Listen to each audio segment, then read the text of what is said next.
Hi. ചോദ്യം നോക്കാം. Find the fourth proportional to 4, 9, 16. Fourth proportion എന്ന് പറഞ്ഞാല് നാല് നമ്പേഴ്സ് ഉണ്ടെന്ന് വിചാരിക്കാം. എ, ബി, സി, ഡി എന്ന് പറഞ്ഞ നാല് നമ്പറുകൾ ഉണ്ട്. അങ്ങനെയാണെങ്കിൽ എ ബൈ ബിയും സി ബൈ ഡിയും ഈക്വൽ ആയിരിക്കും, തുല്യമായിരിക്കും. അവരുടെ രണ്ടുപേരെയും പ്രൊപ്പോർഷണൽ റേഷ്യോ സെയിം ആയിരിക്കും. അതിലെ ഇതില് മൂന്ന് നമ്പർ തന്നിട്ടുണ്ട്, എ ബി സി മൂന്ന് നമ്പർ തന്നിട്ടുണ്ട്. നാലാമത്തെ നമ്പർ ഏതാണെന്ന് ചോദിക്കുന്നത്. അതാണ് ഫോർത്ത് പ്രൊപ്പോർഷൻ. അപ്പൊ ഇവിടെ 4 by 9 is equal to 16 by നാലാമത്തെ നമ്പർ തന്നിട്ടില്ല, അതിന് ഡി തന്നെ. ഇനി ഇതിന്ന് ഡി കണ്ടുപിടിച്ചാൽ മതി. അപ്പോ വെട്ടി ചെറുതാക്കാനാണ്.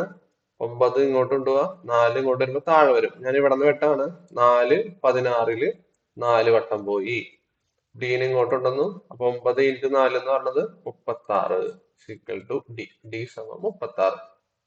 വെട്ടി ചെറുതാക്കലൊക്കെ മനസ്സിൽ ചെയ്യാം, സ്റ്റെപ്പ് അധികം വേണ്ട. 36 ആൻസർ.